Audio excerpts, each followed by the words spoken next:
Hey man, Let's shake it. the world. Yes. Or is it spinning or vortexing? Or is it flat and it's not doing anything? I need a little bit of flat, flat energy. Big flat energy. That's the earth.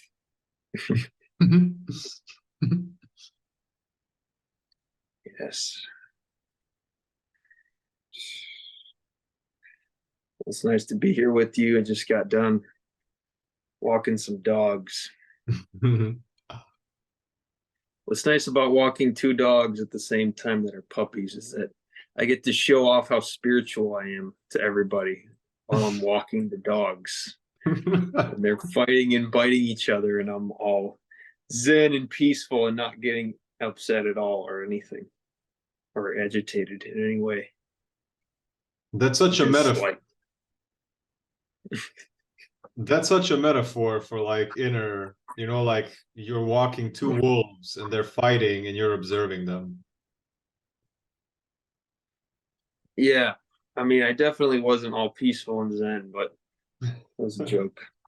I was definitely not.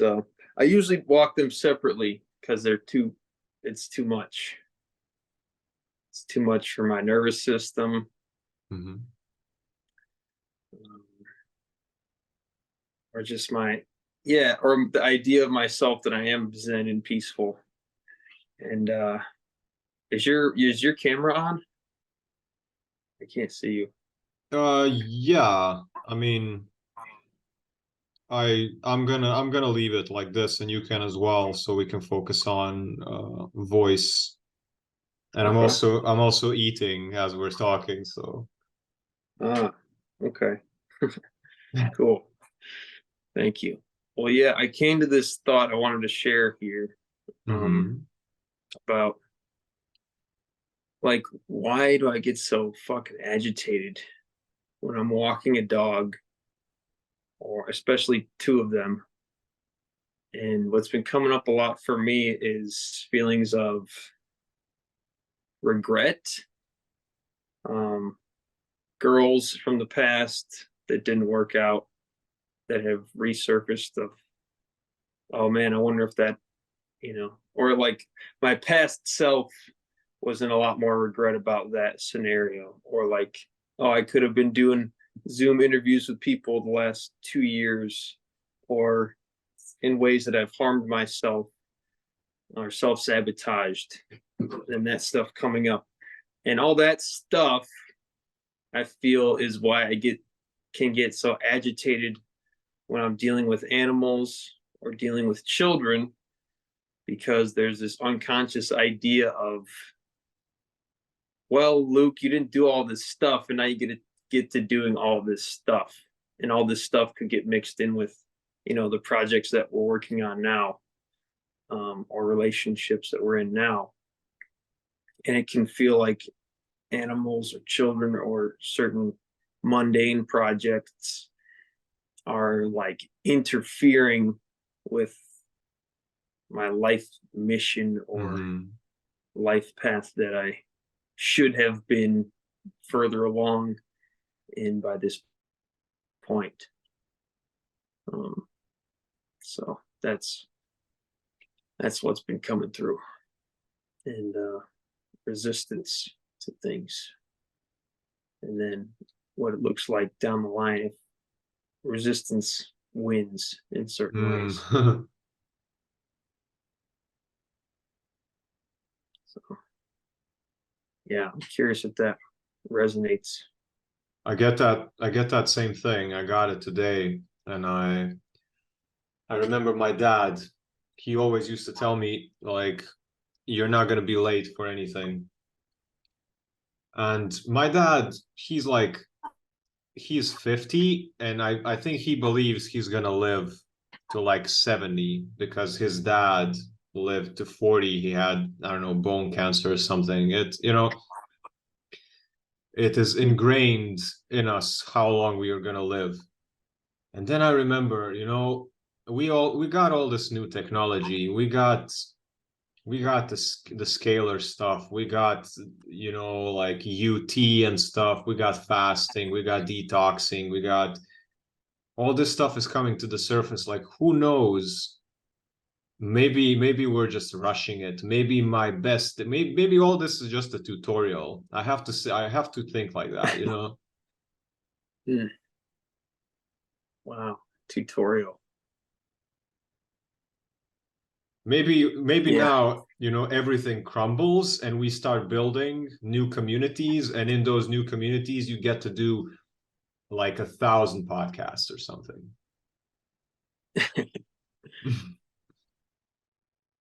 Yeah. I have on this vision board of mine, it says, what's to come is better than what is gone. Mm. And yeah, it's something good to look at more often. Um, yeah, I've been listening to this yeah, this course I was in a while back from a guy, good buddy of ours, Sasha Day Gamer, Alex Lazarevin. He was talking about, you know, it's all God, it's all simulation, and then there's so much pressure on, like, oh, you got to do all the things, you got to like milk your Mm. life and like pressurize, get every fucking thing out of it possible. And it's like, well, how much Mhm. are we really in control of it, or is it my ego trying to get something, or is it God, you know, allowing God just, and that, with that, and it's like, okay, what is resistance? Is that like the devil? Is that God's will is coming through and I know to do it, so the thoughts keep coming up to do it, or the urges or the pain of like not having done certain things. um so that's I just started re-listening to The War of Art. If you know that book by Stephen Pressfield, he basically talks about resistance or the ego being like the main obstacle to, you know, creating Mhm. in the world. Um, so yeah, it's been a trip. Like the things on my to-do list, I'm like, is that really what I'm supposed to do? And like, what am I? Well, they can kind of get lost in like those kind of things. And what's the ego mind? What's God? What's love? Mhm. Yeah. What's what, and what are we supposed to do anyway? Like, what is the supposed thing, and what is a mistake, and what is success? And success for one person is you're an idiot to another person, and it's Hmm. definitely, yeah, it's a template. It's a template of how a happy life looks like. Yeah. As I met you, and I are not in the mainstream ideas of go get good grades, go to college, you can get a good job, and then you can, you know, pay your dues to society, have a Hmm. family and reproduce and teach them to do the same shit and keep that cycle going to feed the machine of, you know, Yeah. capitalism, of reptilian machinery, factory warehousing to harvest the loosh of humanity, Mm. basically. So yeah, it feels for me like paving the way. How I maneuver Hmm. on this planet is very much like, how do I not spend money? Like, how do I get things without spending money? Or how can I, you know, co-create in relationships to where I can live somewhere without paying money, or I can be fed without paying money, or, you know, exchange other services. It's not just money, because then, I mean, now our, like, humanity, for the most part, the way it is set up, like money is the main religion. It's the thing Hmm. that's worshipped and sought after so much, because it's become, it's been put in society as like necessary. But we could eat all the food that we ever could imagine if we worked with the earth in a good way. We'd all be taken care of. We learned how to make our own structures in housing, Hmm. and yeah, living in villages.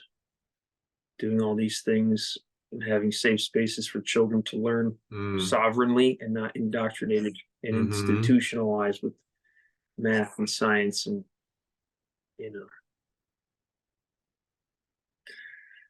yeah, pathfinders. Um, when I think of how much green lawns are there on the earth that could have been like gardens, that Yeah. like a green lawn, which is just little grass, little neat, straight grass, is like the most expensive and most ridiculous thing that you can make with your land because it takes so much water to maintain just to keep it pretty like that.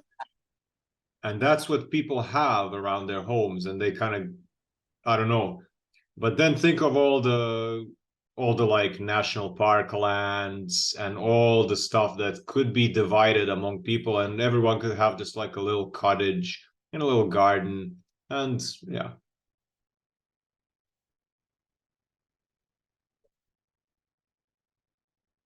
Yeah, for sure.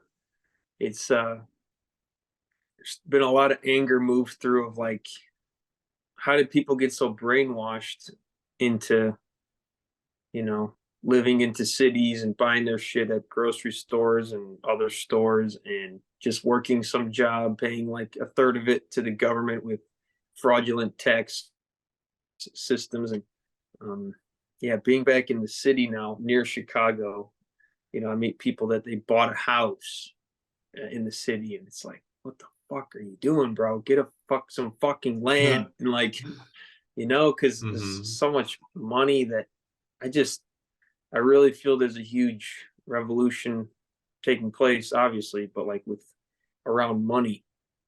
At least I hope Hmm. so. Like it's all gonna have to collapse at some point, and I think what we're doing is positive. It's challenging right now. I feel myself and my roommate and people we work with are going through some pretty dark nights of the soul in doing the healing work and then thinking about people out at bars talking to women, talking to men, like mingling, trying to have sex and have fun and go back to their Hmm. jobs with their fucking suits on and their in the high rises. It's like maybe they're not grounded in reality of what's happening on the planet, how it's the energies are evolving, and it's like this fantasy world. And then there's like the metaverse, and all these VR stuff, Hmm. and the internet. People can cherry pick their reality if they just go on the internet and like you can Yeah, look up whatever you want. you nailed it. And so whatever the like societal cultural norms are that are being pumped is like the virtual reality that they're curating, and they can lull people into a acceptance or a good enough feeling of like, yeah, this is fine, this is okay, and I'll just do my Netflix and Yeah, it's so easy to make tunnel vision of one possible reality. And I think the phones are very responsible for that. It kind of messes up your peripheral vision, and then you just see a cone in front of yourself like that's the only thing. I want to ask you, so like you have these people that you say that are still in suits and try to get laid and go out and go into clubs. Like, do you hear stories from them? How is it to approach the other sex right now? I feel like if if if nothing else, like this lack of ability to be intimate with each other is gonna like depopulate us because I feel like nobody can connect. Like, how does that work? How does the hookup culture work? Oh, he's gone. Okay, I'm gonna have to repeat the question when he comes back.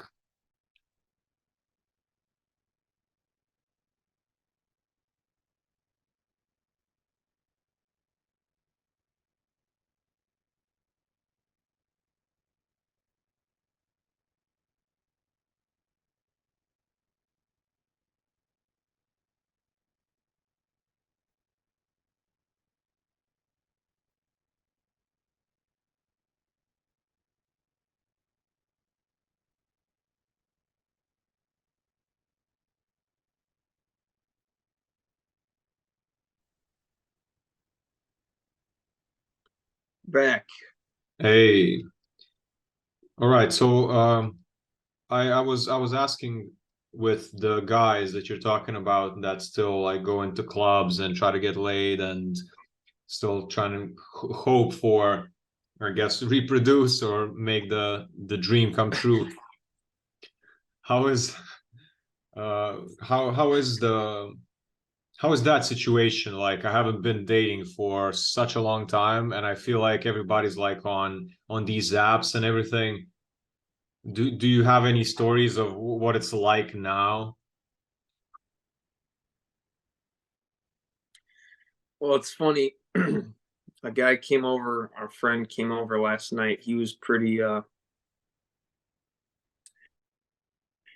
upset about this lady he was dating. He's 60. He was dating this 50-year-old woman. Mm. And there was just some nonsense that took place, and he was pretty upset about it. And I'm not involved in dating right now, really. I haven't really been the last 2 3 years. I've been pretty relaxed because Mhm. before that I was going out to bars a lot and trying to have sex and being successful and then feeling really shitty Mm. afterwards, but not realizing it. Um,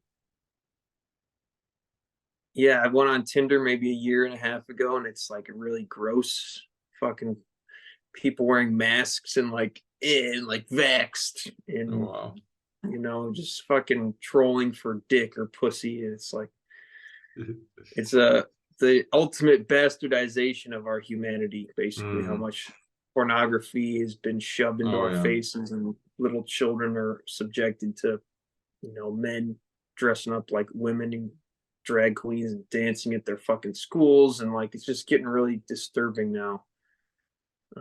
I have gone to a couple bars in the last, not like anything too extravagant, but this year I went to a few, and I just kind of see it. I don't feel inclined to go approach women or anything. Um, but yeah, I think there was so much focus for me on women and sex. Like that was my mission and purpose, and Oh, like what mine I too, yeah. focused so much on.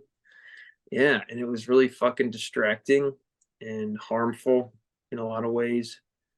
And now I'm like, oh shit, I gotta like catch up and do all these sovereign things or heal my body or eat right Mm-hmm. or stop doing this or that. And I feel pretty content with.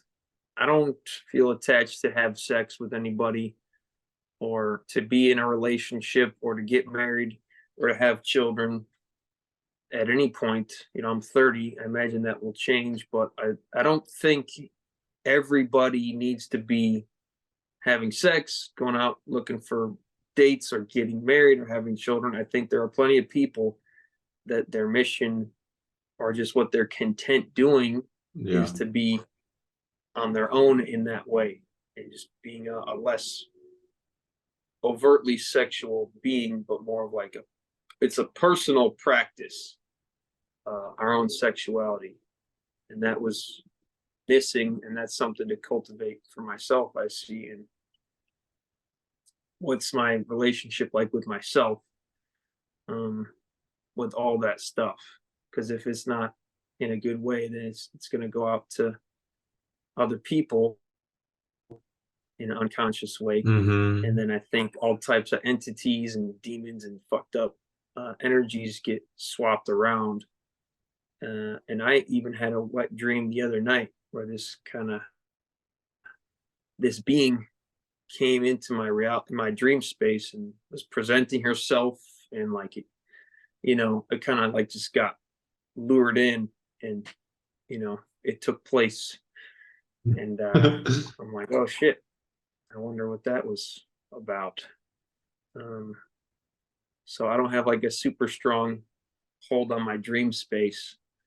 Um, and I've been subject to that kind of, I guess, entity attack or whatever, wet dream type of deal. I'm curious, uh, yeah, if you want to respond to anything I shared or Mm-hmm. how you are with your dreams. Um, With my dreams, I don't have wet dreams. I do have sometimes uh, that feeling of somebody being there luring me, but I don't know. I never thought of it as like an entity or something. I basically, if I have it depends on my diet. Like I noticed that if I eat a lot of dense stuff that takes a lot to get out of my butt, then it kind of stays in my butt, and then it basically presses on my prostate and makes me more eager, which is what is happening in society. Why all the men are so horny and pent up? Because their butts are clogged. There's just pressure on the prostate. Mm, Um, and if interesting. I yeah, if I eat very light, if I eat hydrating stuff, mostly fruits, or if I'm fasting, stuff like that, then I remember my dreams much more, and mostly they're never sexual. They're like like big environments from the past, and like it's like a big gathering of all my friends, but they're somehow mature and they're trying to tell me something. And yeah, my dreams got messed up a lot when I used to smoke weed, and after I binged the weed for years and years and years, I think I fried my brain and all that space for dreams. So maybe one day it Mm, recovers. I don't know. yeah, interesting. Yeah, I've done quite a few drugs in my life. I don't know if I didn't really notice my dreams at those stages. Um, I had maybe a month ago. I had a really cool, intense, vivid dream where our friend Dragonheart Mm-hmm. gave me these like little THC CBD gummy type things, and I remember I slept quite well, and it was like there was really cool visions of New Earth, like me and Mm. all these melanated beings were like dancing. They were like dancing and freestyling and like making all this music with their mouths, and it was like fucking vibrating my whole Mm. body. It just felt like amazing. And then I saw the this girl that I went to elementary school with, whose twin sister I dated from second to sixth grade. Nice. And I saw her sister, and she just like, hey, oh my God, it's so amazing to see you. And she gave me this big hug, and it's like, wow, we're like so fucking connected. Like you're my Mm. best friend. And like everybody's my best friend in this world. But like hugging you Mm. feels like fucking amazing, heart opening, bliss filled. Just like a small encounter like with one person, Mm. you know? Mhm. And like I've had that was like a new earth vision that I had in a dream. And I Amazing. have that came out of nowhere essentially, like, and I have it's rare that I had those. I mean, that was the first one I've had where it was kind of like that intensely vivid emotionally and feeling it physically. And then oftentimes it's just kind of strange. Like last night there was one, like, playing baseball, and then this dude, like, I couldn't catch the ball, like it kept like going past me. And then one time the ball went past me, and then I somehow caught it, like it hit the fence, and then I caught it with my shoulder. And this guy was running to third base, and I had the ball, and I like put the ball. I was going to tag him with the ball, but he tried to like jump over me, and he like caught his foot on my head, and he fell and ate shit. And it was like, Jesus, dude, you didn't have to go that intense Mhm. about it. Mhm. And then this comedian, if you know, his name's Tim Dillon. He's No, a no, but go ahead.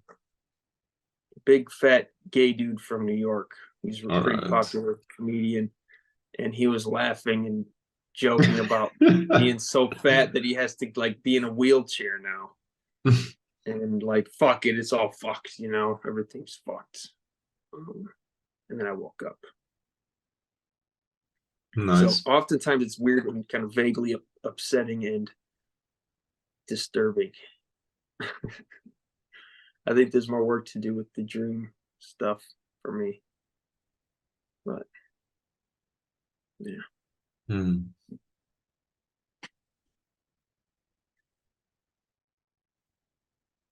Yeah. I'm curious, because you've been putting out the dank memes a lot lately, which is Mm-hmm. amazing, bro. I really Thanks. enjoy your writings and the memes, the pictures, and the quote blocks, and then you offer all your stuff at the end. Curious on your process of creating those and what has inspired you. Is that it's also inspired me to start making more content. Hmm. I basically saw a lot of other people.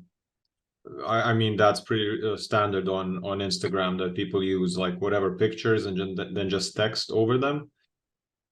And I enjoy anime, so I was kind of like, I'm just gonna like for the longest time I wanted to do something similar, but I have this knack of I don't want to do what's trendy. But then, why not if I like it? So then I started it. And now I even for me, I when I make a post and I scroll through it, it feels like a little story. So I like Mm. and I like to look at these pictures. Like I have 1,000 wallpapers on my phone that flip through, and it's basically just the stuff that I post on Instagram is what I would put on my wallpaper. So then it's almost like also a vision board for myself where I open up my feed and be like, let's look at some pictures with some like good affirmations, and they're mine. Mm. Yeah. So you crank them out too. You got all like different carousel every day. I got one this morning, and then I did breath work for 45 minutes, a half an hour, 45 minutes, really slow. And then I wrote for tomorrow and for the day after tomorrow. It's just coming. It's just I Mm. feel it's like a lot of unprocessed things that I'm actually just allowing myself to express now. So that's why there's a lot of it. Mm. Yeah, that's great, man. Yeah. So what kind of breath work do you do? Um, I do like inhale threes and then hold, and then exhale threes and hold. Or I do tumo, which is like a long inhale and then hold as much as I can, and then as slow as I can exhale, and then hold at the bottom as much as I can. Sometimes I do fire breathing, which is basically just contracting your abs on the exhales really quickly. So like something like that to get the fire going. And some days I just kind of sit there and take long inhales and long exhales and try to relax, like scan my body. Okay, I'm going to do a long inhale. My shoulders are not allowing it. My belly is not allowing it. My throat is not allowing it. And then I go like, okay, let me try again. On the next one, I'm going to relax my throat. On the next one, I'm going to relax my belly. So I hold a lot of tension in the shoulders. I sleep like a fucking idiot. So every morning I wake up, I'm like, and then I need to do breath work and be like, okay, tomorrow you're sleeping on the floor. And of course I don't do it. So yeah. Yeah, I that's cool. Those breaths sound nice. Like a lot of breath holds. What do you do? I I've been doing some pelvic floor breathing where I put my feet, together and my legs out like this, Uh-huh. and I breathe into my pelvic floor, essentially, kind of imagining it as a balloon, Mm. like it's blowing up, and then I exhale, and then like everything's melting, Mm. and that's the intention to open up the pelvic floor. I feel like that's a pretty tight space Yeah. for me. Yeah. Um, but I find it can be challenging to just be like, okay, like you said, you did 45 minutes. That's really impressive to me. I find it's like, okay, there's been a pattern of, all right, I'm gonna sit here and breathe for a bit. And there's other breath where I just breathe into the belly and kind of expand my diaphragm, and I hold it, and it's like, pressurizing it, and then relax, exhale of like, relief, with the intention to open up the diaphragm.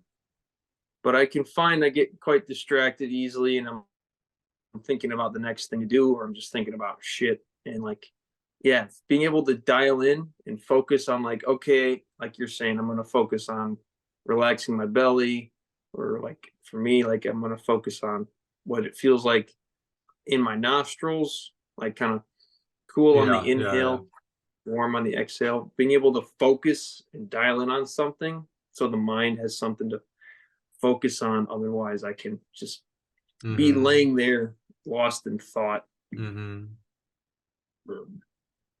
Yeah, but that's it's cool that you do 45 minutes, and then it's like boom, I'm gonna write out all these carousels, all these memes. I mean, I'm not gonna lie. It's like 30-ish minutes and then 15 minutes of kind of like sitting there, not asleep, but not quite. It's a transition, like, that feeling right before you fall asleep when you say, okay, here it goes. I want to like goodbye today. I'll see you tomorrow. You know that transition space, right? Sometimes that can be a space where I'm like, oh shit, wake up, because self-sabotaging program that doesn't want you to fall asleep. But I can kind of I've been in that type of meditative state where I've been laying down for a while, and I'm like tired, and I'm like, am I Yeah, awake? exactly. Yeah. Yeah. So you feel like 50 minutes of that happens after some breath work? For me, yeah. Interesting. Yeah, I'm open to explore with more breath work stuff. I am feeling like I think I just got a to-do book checklist, to-do checklist in a book that's been helpful with like, okay, this is what I'm going to focus on today. And then as soon as I read it today, I'm like, there has to be more shit to do. And like a good practice of, okay, this is what I'm going to do today. And feel good with, okay, this is getting done today and it's complete. And then, all right, great, you're accomplished. But like just stacking more and more shit to do on is like ego, perhaps. And yeah, like we're talking about this tutorial, this being a tutorial and a simulation. Like, yeah, ultimately it's about how are we in, what frequency are we in the tutorial? Is it how pleasant of an experience is it going to be? It's all made up, it's all bullshit, it's all imaginary, it's a training ground that ultimately doesn't quote unquote matter. Yeah. But how are we being in it? How do we feel during it, so we can have fun and enjoy ourselves and do things that feel meaningful? Like if I imagine I'm gonna live to be 80 years old, then of course when I'm 30, I'm gonna start panicking. Oh my God, I'm almost halfway done. I haven't done so many things, blah blah.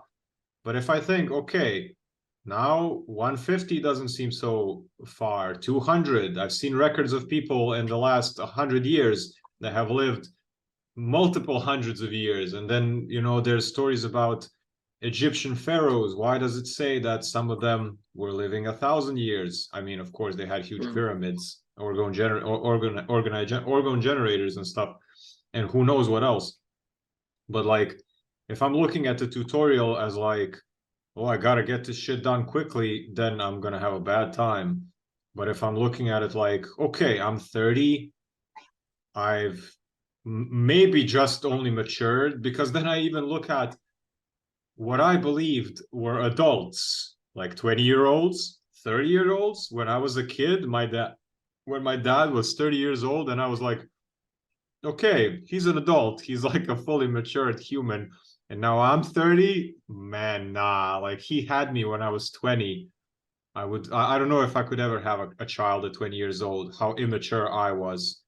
So I believe we're fed this lie of how long we're supposed to live, and we cap so early. And I believe we need to learn emotional management. We need to learn how to handle sexual energy. We need to learn breath work. We need to learn basic human stuff. But as soon as you learn basic human stuff, okay, midlife crisis and halfway done. And yeah. Yeah, man. I feel like I'm around people that are in their 40s or 50s or 60s, and they've been in the workforce most of their Mm-hmm. life, maybe still paying off debts to fucking school loans. They have children. Their children are kind of assholes because they're being raped just like their parents were raped, and most, Yeah. like, I'm in the sense of like a Uh, spiritual rape mm-hmm. of school indoctrination and all that. And I'm like, I could not fucking imagine being that. I could not fucking do that shit. And it makes sense that if I start speaking truth to them, that there's going to be resistance Oh yeah. and blockages because they built their lives around these lies. And it's like they're not willing to do that type of shadow work because it's a lot fucking harder for them to do that shadow work, to fucking quit their job or leave their fucking partner or whatever it is, if that's what their life's about. So I mean, that's kind of what I see for a lot Mm-hmm. of people. And for me, if I have a child, like, there's no fucking way do I want to have a child right now. There's too much Yeah. shit to do, and having animals around, and living with other people's children, that's enough. That still feels like too much. But it does, like, create this growing up, like, grow the fuck up Mm-hmm. aspect and urgency sometimes. And I'm like, man, when I had more space to myself, I was living in my little hut in the woods, and there was a lot more space to do whatever. But now I'm Yeah. here in a condensed space, and there's children yelling, or there's animals running around pissing and shitting. um, it's like, all right, there's more that needs to get done so that this has more framework. It isn't chaotic. um, but I feel like a free agent, and then I go places where there's animals, where there are children, and where the space may require some, I don't know, tidying up energetically, Mm-hmm. physically, emotionally, where people kind of have created these lives around these false matrix beliefs and are feeling the weight of it, Mm-hmm. and they kind of want out.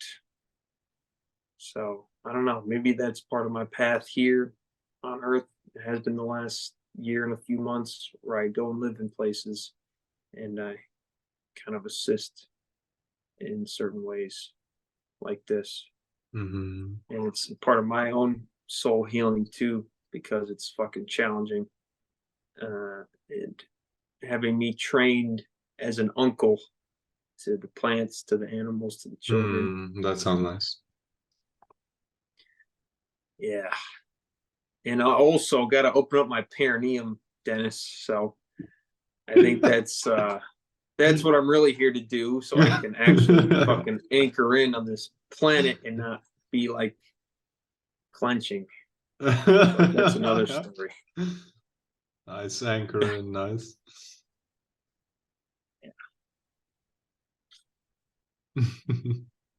I had do you know the guy Jonathan White, Sexual Kung Fu? No.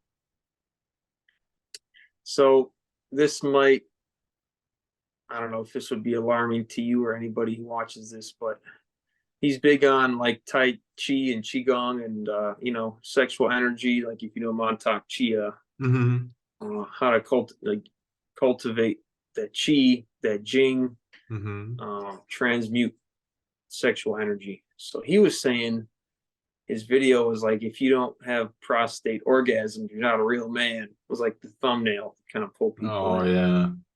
And you know, the G spot in the prostate, he was talking about that and like the sexual healing that comes from that. And then he was talking about a device you can put up there. Mhm. And there's this whole stigma like, oh, you gay, you like dicks up there. And it's like, well, if you pick your nose, and people, if you could stimulate it with your finger, like, is that gay if you pick your nose? Like, you want dicks up your nose? And like this whole idea of like whatever things around the anus for men. But like, if that's the G spot, and the prostate is so fucking important for men, like you're saying earlier, like if their food's too dense and it doesn't move through and there's constipation, there's just fucking friction. So he was describing the first time he had a prostate orgasm, and just this magical, mystical, amazing experience. And then he shares a link to a device, and it's like $70, and it's something you know, it's basically like a dildo that vibrates, and you can put it up there, and like, dude, it was like something hit for me. I'm like, when I get enough money and there's like enough personal space for me to just fucking lay down in my own space, and I will totally do that, because I definitely feel that for me, there's like a clenching that's been there for a long time, like this anxiety or nervousness, or like not allowing Mother Earth to like anchor me in. I feel that. So like opening that up and the sexual healing that comes from that, but just like the basic, you know, and like it's okay to be here. Yeah. Relax. I have that too. Like, yeah, it can be like frequent urination for me, or constipation and diarrhea alternating,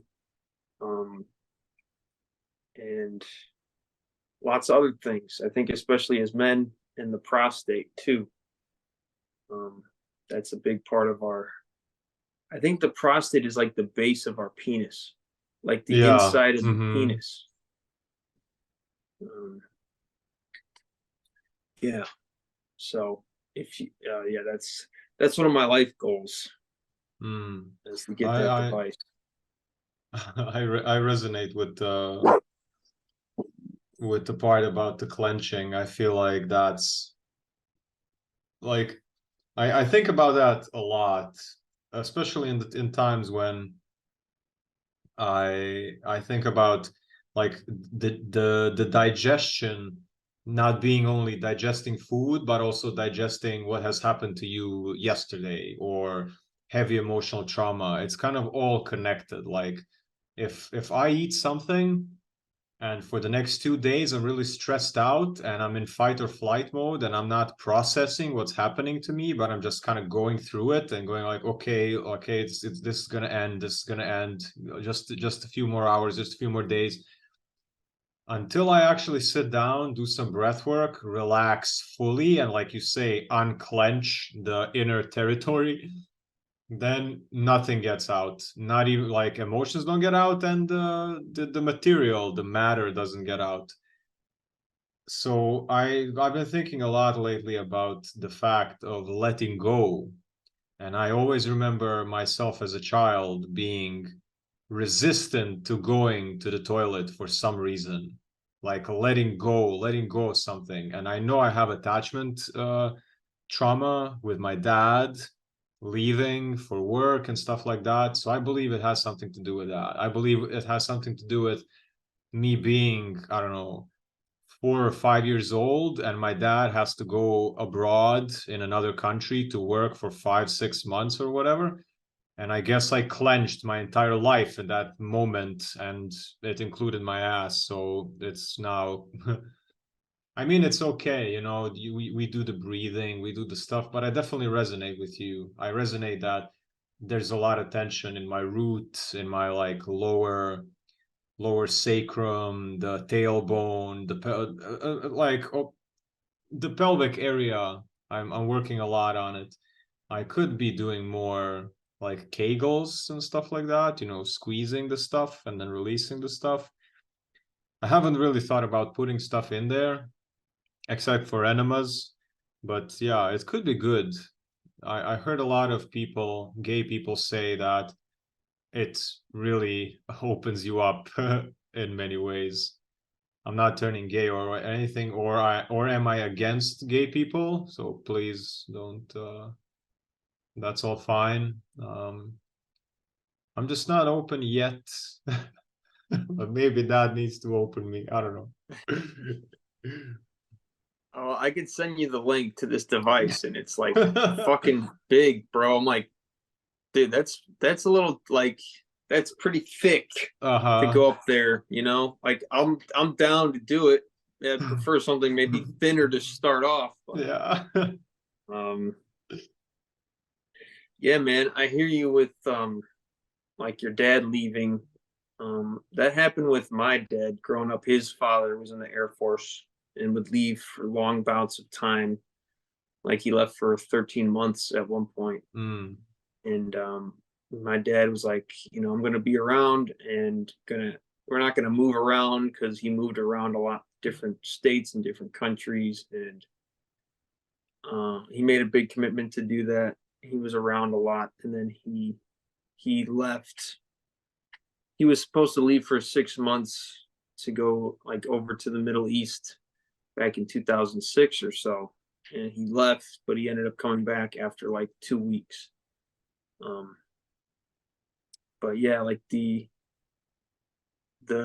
something like the paternal aspect of leaving or letting go and of clenching, and yeah, like you're saying, if maybe none of it's getting out, if it's clenched, like it's Yeah. keeping things in, like letting go could be like the main fucking duty of all of us, to just Mm. let the shit go, all the shit, because there's like Mm-hmm. stewing of resentments or upsets, or they did this Mm-hmm. to me and how dare they, and um it's like, yeah, it's not personal, but why are we keeping it in our person, in our body? Mm-hmm. Yeah, bro, it's just like the unconscious conditioning. Well, yeah, like for us, how things just developed as children, and how we unconsciously developed these mechanisms to protect our developing ego as Yeah. best as we knew how. And then there's these like, oh, I fucked up, I did it wrong, I did it bad. And it's like, is that even us? Like these thoughts that Yeah. supposedly Yeah. come Yeah. through, are they my thoughts? Are they in my head? Can I prove that they're located in my head? Mm. No. It's just some communication coming through, and then it could become ours if we speak it in a certain way. So that's kind of like the tricky mind shit, or just like, is it God? Is it my ego? Is it like entities or energies? Like we're, for the most part, we're really in the dark as humans about Yeah. how all this shit works. What if it's like an energy cord between you and your grandma, you and your mom? Maybe it goes away when they die. Maybe it's like literally, through the quantum, Mm, like somebody could be siphoning and hooked up to your sexual energy even like years after you've broken up. And maybe it's, like when some people say, I feel relieved when my grandpa died, or when my mother finally died, I felt a sense of mm, lightness and being able to step into a new version of myself. What if that is actually like an invisible but real cord between your mind and the mind of your mother, because she is the first eyes that you look into, and she downloads mm, consciousness into you, and maybe you get linked, and because we do share consciousness, we wouldn't be able to have this conversation now. We have to be able to change and condition each other on an energetic level, and we are conditioned by our mom and dad. But what if this voice is like, like a satellite orbiting your head all the time? mm. Yeah. Hmm. Wow, I never thought about those things. Me neither, man. Yeah, I had a thought the other night of like, shit, man, like it would be sad if my parents died. You know, for a while, Hmm. there was this kind of unconscious thought coming through of like, I want to know what I'm going to get. like the inheritance that they're going to leave me. I want to know what that is, because there can be fear around money that they can hype up. They have in the past, and now they're a bit more accepting of how I live now. But I'm talking to my dad today a little bit, just texting, joking a little, and planning to chat with him later. And yeah, there was almost a year where I didn't talk to him at all, which was like 2 years ago. Some things happened, and I was like, you know what, I was kind of looking for a final straw to be like, fuck off for 10 months. And then, it's cool that I'm communicating with him again, and I'm grateful for that. And just like acknowledging the progress of things, because like there can be regrets of all the things that haven't happened, but then there's like, what about the acknowledgement and the confirmation of all the things that have happened and are happening that are really positive? And it can be easy for the mind or whatever to link onto these negative things. And that could be also, I've heard this term, ancestors, which is automatic negative thinking. Ancestors, Wow. shit from our DNA or from our grandparents, our parents, of just, these negative programs that they didn't heal or transmute, that's like just embodied in us. And then we can mistakenly identify with that being me thinking that. And that's got to be much easier to access than the positive stuff, because it's been looping for ages. It's always there. Yeah. Yeah, and our ancestors, what, they're in fucking world wars or getting the shit beat Famines. out of them or fucking yelled at, or whatever it is. And then they don't know about these type of transmutational tactics, so it's just getting looped in over and over and over and ingrained. And then, oh, we met someone and had sex and now they're pregnant, so then it's cool that we're here. We're like the cleanup crew, essentially. It makes total sense that the ancestors that you say, that we can download and tap into these detrimental things, because I always enjoy feeling like, let's say when I watch anime or stuff like that, I really resonate like with Japan, for example, with the samurai, with their culture. So there are places in the world that you just feel shivers. You know that there's some ancestry down your line over there. And then I like to think about the anime Shaman King, where he taps into this relationship with this old samurai who gives him the power. And many religions and cultures in the world talk about this channeling of the ancestor spirit, but for good. So then if we can tap into power from our ancestors, then, like I say, I think tapping into power from your past, from somebody who died and their blood is still in you, if that is possible, I think that's much difficult than tapping into the detrimental stuff, because it's always there. Yeah, and it's easy to get caught up in, oh, they gave me this bullshit to deal with, and because they didn't do the healing work. But then there's also gifts that we've inherited from our ancestors.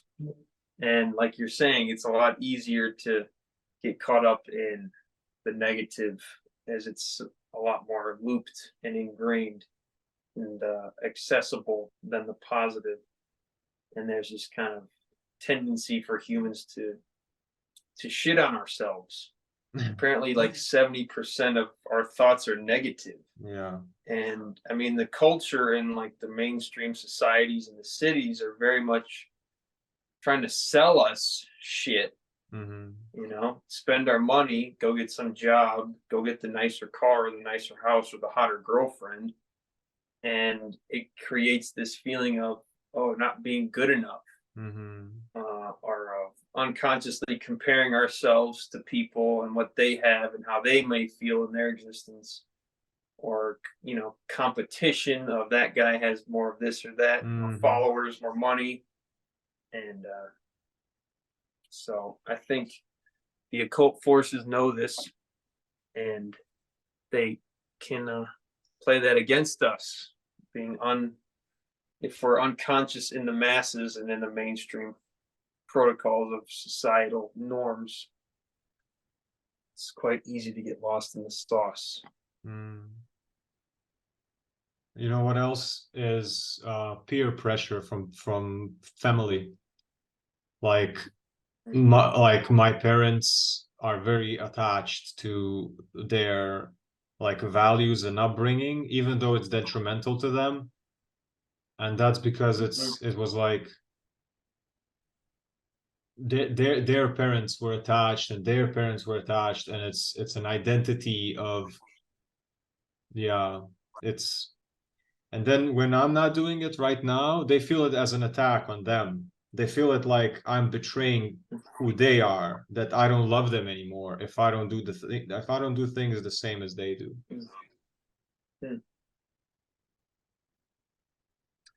Yeah, I feel the attachment there could be like, well, my parents did that with me. They lived to be that age.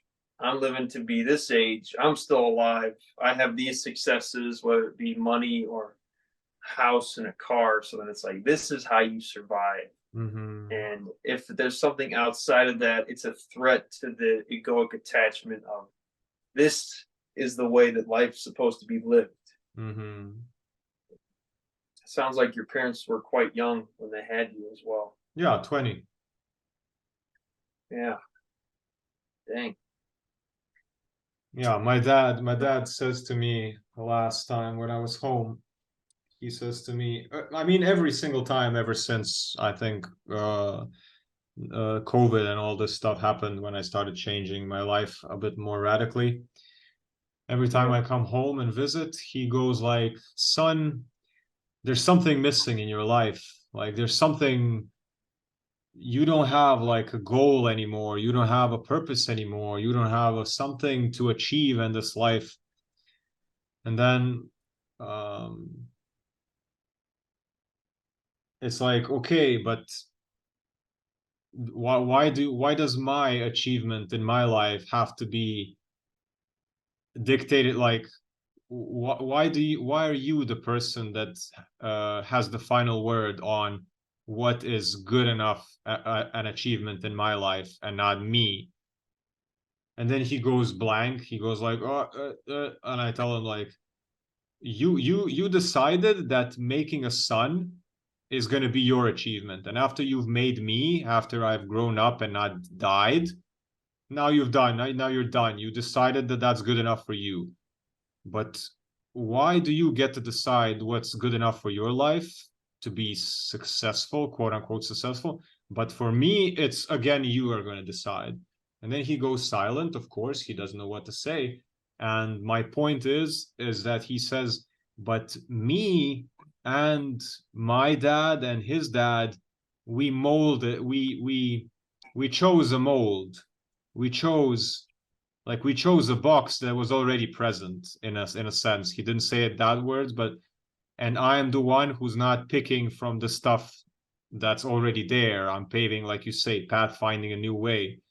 And that's so triggering. Like they attack me for the pettiest shit because they don't know what else to do, because I don't want to listen to anything they say anymore.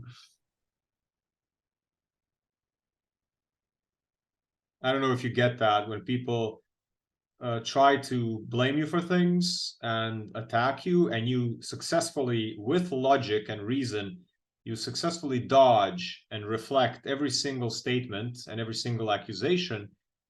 But then when they have nothing else, then they start going for like socks beneath the bed or something, because they just can't drop it. I don't know if you get that.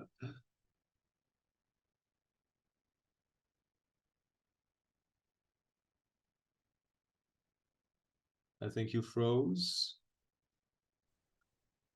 Are you there? Yeah, I'm back. What did you hear last? I think you're asking me if I've had experiences like that where you kind of counter their argument with logic and reason, but like it doesn't make a difference for their Yeah, programming.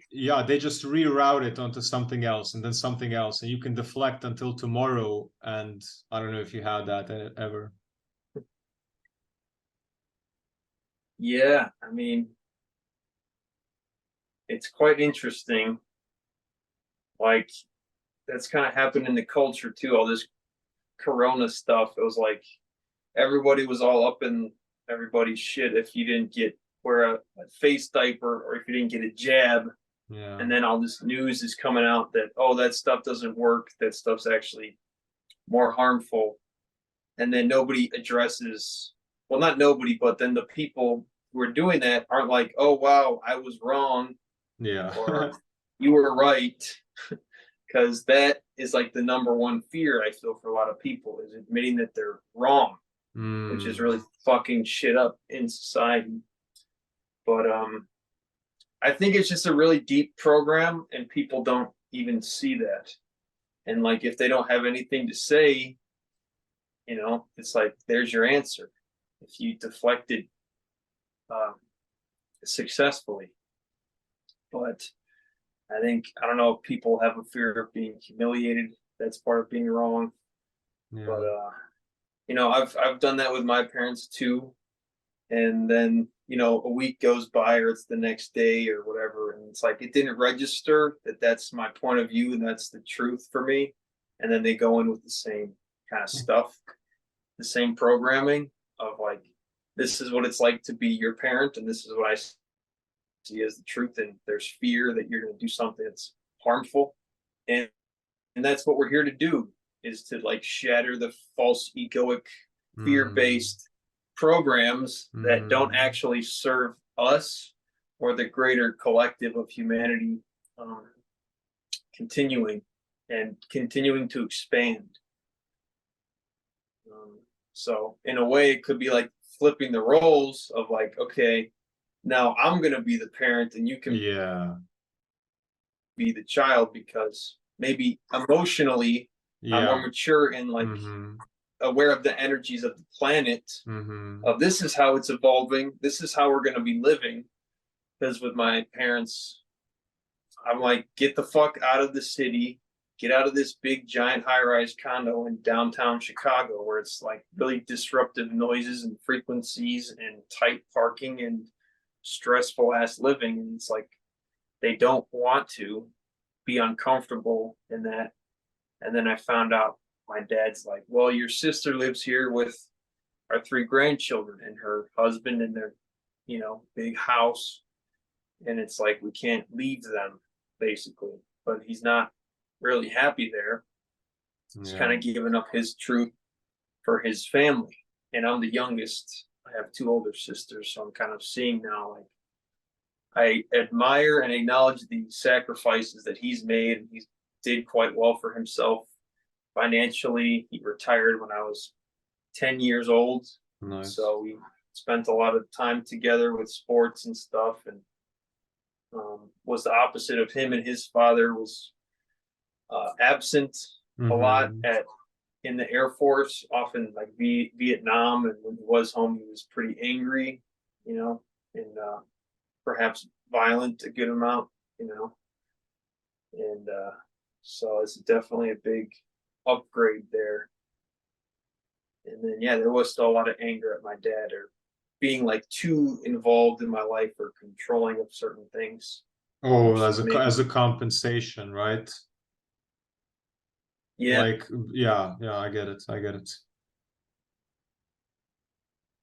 Yeah. Like the other side of the pendulum, like to take revenge maybe on his own dad by smothering you a little bit. Yeah. And it's been nice to feel more love come through for him. I'm like, wow, he is a great man. He provides a lot. And when I see him get lost in like upsets or cursing about the TV remote or whatever, it's like not as much like, shut up, man, like stop putting your negative frequencies out there at me. It's just like, oh, I can see where maybe that that came from. I can Uh-huh. do that sometimes. I see that he's doing that. I have compassion for him as my dad. Like, I don't have to do that anymore. Like, that cycle ends with me. Mm. Like, or at least I have awareness of it when it comes up sometimes. I was definitely stressed out with these fucking dogs today, and they're causing some problems. Um, but at the end of it, like right after it, I'm like, okay, I'm sorry. Sorry, guys. I'm not here to hurt you. That shit was Mm. stressful. I mean, please listen to me or whatever. Like, you're fucking puppies, and you're like, Mm. one of them, he's in a cage like all day until his owner comes home. It's like, I'm under the impression, my philosophy or feeling around dogs and even cats, of like, they're little slaves, Yeah. they're little pets. People cut off their fucking balls, Mm. sew their vaginas closed, keep them inside all day, or keep them in a fucking cage, and they smack them, and they only feed them this and that, and we train them to do this and that, and it's like the environment is not set up for them to just run around and play and have fun. Oh yeah. So I get it, but it's also like, I don't want to be a fucking slave master. Mm-hmm. I don't want to dictate another being's reality. But I've been in this position to where I watch people's homes and their dogs and cats for a living sometimes, and I live with a dog and two cats now, and so I'm just kind of in the phase of being in this role of stewardship for these animals that other people decided that, okay, I'm gonna own these beings, Mm-hmm. and how do I feel about that? How do I fit into that? How do I like give them love and compassion and not judge them or get super pissed off that they're acting in a way that's not that helpful for me sometimes. Well, So you're definitely filling in for somebody who would have who could have treated them like shit. So that's first thing, is that it's better it's you're gonna do much more good to them. Secondly, it's yeah, like people treat their dogs as and cats like as entertainment, as filling up space. I mean, okay, if somebody's lonely, get a dog, that's fine. But along the lines of what you just said about being little slaves, yeah, they're not thought of as little souls, little beings, little creatures. And lastly, what was the last thing was actually the first thing, but this now occupied. Um, Ah, fuck it. Never mind. well, thank you. Yeah, I feel it's related to like our parents too. And their parents, it's like, okay, we looked at them as like the gods, and they were Hmm. in control of our reality, and they feed us, and they clothe us. They also allowed for a doctor to snip up off part of our body if we're male. Hmm. And then it's like, oh, all these injections and vaccinations are supposedly mandatory, and then they make us go to fucking schools and all this stuff. And it's like another form of slavery, that's being abolished right now, Yeah. and building new earth villages and communities. And also, like, I don't know how familiar you are with the Anunnaki origins of humanity, supposedly, but bigger beings came to earth and mutated our genetics, and then also made us like their slaves, basically. And then it's like, okay, you can convince a slave that he's free, and then he'll be a lot happier with these invisible chains, which Yeah. is kind Yeah. of where we're at now with taxes and money and religion and politics and all this stuff. It's like there's so much more to life, but that can be dictated. People's perceptions can be dictated by the media and other propaganda and energies and frequencies. And so it's a lot to parent ourselves Hmm. here on this planet at this time. Yeah. You reminded me with this parenting ourselves. Yeah. When you said I was walking the dogs and then I get pissed off and then I catch it. I really wanna emphasize how proud I am of you and of myself, since we're the only two people on this conversation right now, but I'm like, I know there's a lot of other people in our circles that are having same breakthroughs, but how proud I am of our ability to breathe through all of this stuff that we used to flip out on, to catch ourselves, Yeah.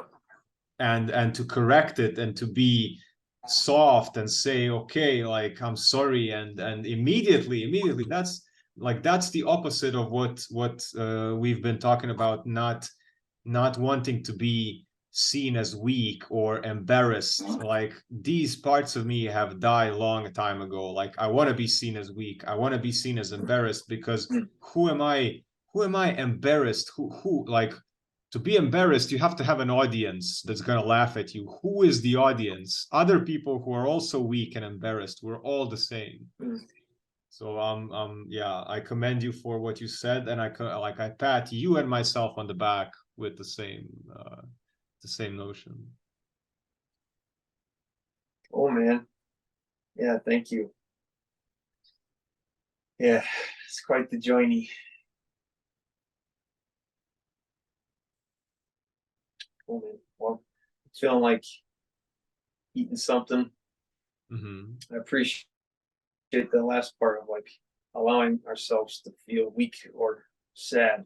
I'm like, it's not really the case. It's just like allowing the vulnerability or the feeling of the moment to be, and less judgment of ourselves and compassion for ourselves and others. So, thank you. All right. I feel this is a beautiful note to end this.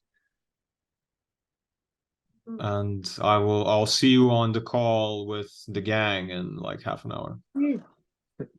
Yeah, man. Sounds good. All right. Peace out. Very good. Peace, brother. Peace, health, and abundance. Welcome to the channel. Subscribe, like, leave a comment below, ask a question, or share your story. Check out my audio courses: Human Design Basics, Intermediate and Advanced, Human Design Projector Masterclass, and Elemental Balancing course. You can listen to the first lesson of each course for free. Once purchased, stream as much as you like and learn at your own pace. Check out the testimonials from happy students. Join the League of Wanderers community. You can join on the weekly community and support calls. You can book one-on-one personal human design reading and coaching calls with me. You can join us on the Insight Timer app for stress release movement classes and Q&A sessions. There is a newsletter you can sign up for, and there are my free ebooks to download. My merch web shop is available if you would like to get my original artwork and designs printed on a variety of high-quality products. You can also contact me for commissions and graphic design work. Last but not least, you can follow me on Instagram. All the mentioned services and offerings can be found on icreatelines.com, and also check out the description of the video for more details. If you have any questions of any kind, if you would like to collaborate, if you want to come on a podcast, or you have suggestions and feedback, don't hesitate to contact me. I wish everyone peace, health, and abundance.